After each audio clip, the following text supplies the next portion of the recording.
Hello. Oh, hi. Hello. So this is day 2.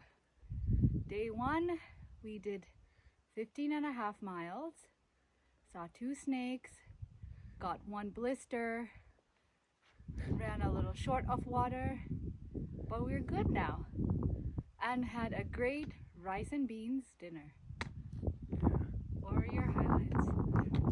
Yeah, so yesterday we were planning to do about 10 miles just because we were going to take it easy, but then we realized there's no places for water near, like a water source near where we could camp. So we ended up doing 15.4 miles to this place called Hauser Creek, and there was a big dry spell kind of on the way, and we had enough water. It just we were about like a half liter short, so it wasn't anything too crazy. But it kind of pushed us because we overdid what we were planning, and you could feel at like mile 12 that we were slowing down, and then we had to go do a descent about 200 feet to the creek. And yeah, but it was good. It was a good learning experience, but I think there was quite a few people already at that camp, and we were taking our time, not rushing it. I had a moment of feeling really tired, and because we hiked during the day, and we didn't really stop for such a long break. We had about 15-minute break during the sun, and so it was nice. But I think a lot of folks took like an hour or two just to really make sure that to miss the peak sun. But we kind of kept going, and we felt good. We got stopped by, I had an early morning encounter with a snake. That was pretty frightening because it was so close to my trekking pole too, so it really was a baby one. Didn't see it. I was bushwhacking and I had my umbrella on, so I was kind of distracted.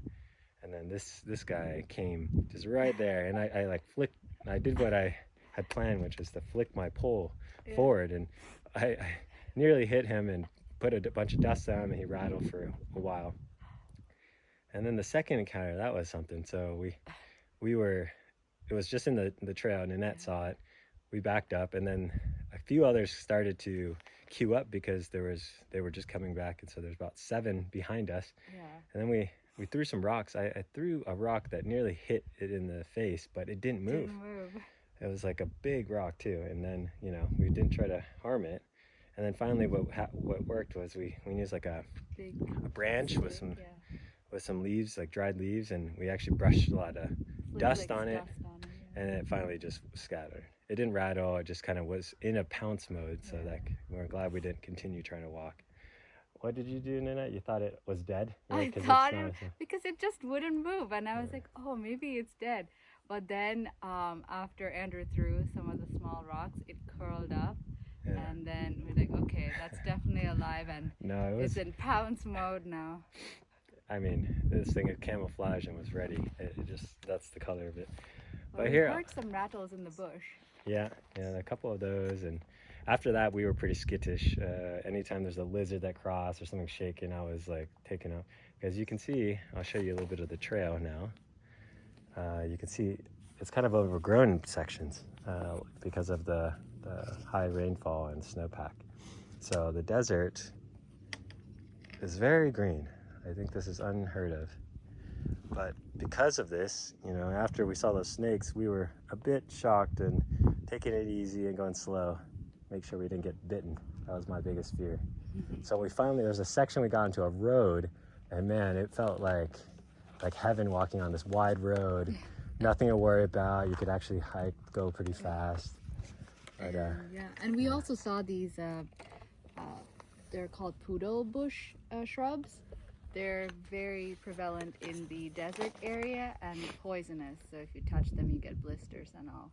And there were so many on the trail, so we had to look out for them, not to touch them or touch our poles. So that was also one thing we're trying to dodge. All right. Well, I think that's a wrap for day 1. We'll share more about our day 2. So day 2, we're planning to make it to a place called what is it? It's about 10.7 miles. Oaks Creek Campground. Yeah, Oaks Creek Campground, and it's got facilities too. It's a free camping site. It's about 10.7 miles, as I said, and I think it'll be nice to kind of take it easy a day. Nanette started developing a blister, so we wanted to make sure that's okay. Popped it. Yeah, so, all right. I'll talk to you guys later. Bye.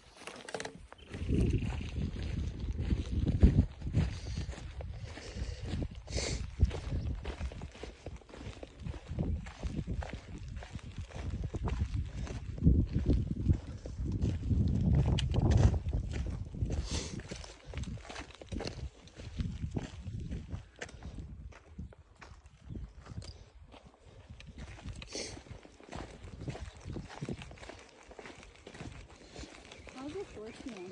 Good. Because I saw that granola guy was also wearing pants, Uh-huh. with full coverage. That's cool. I definitely would do that too. Yeah. So would you wear your Patagonia?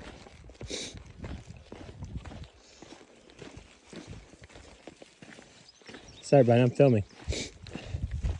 Hold on.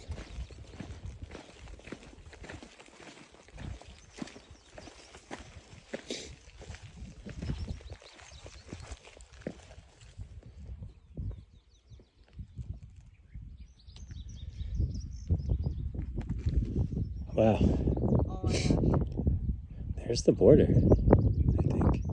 Oh my gosh. Came from that way.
So we are headed, there's this freeway right there,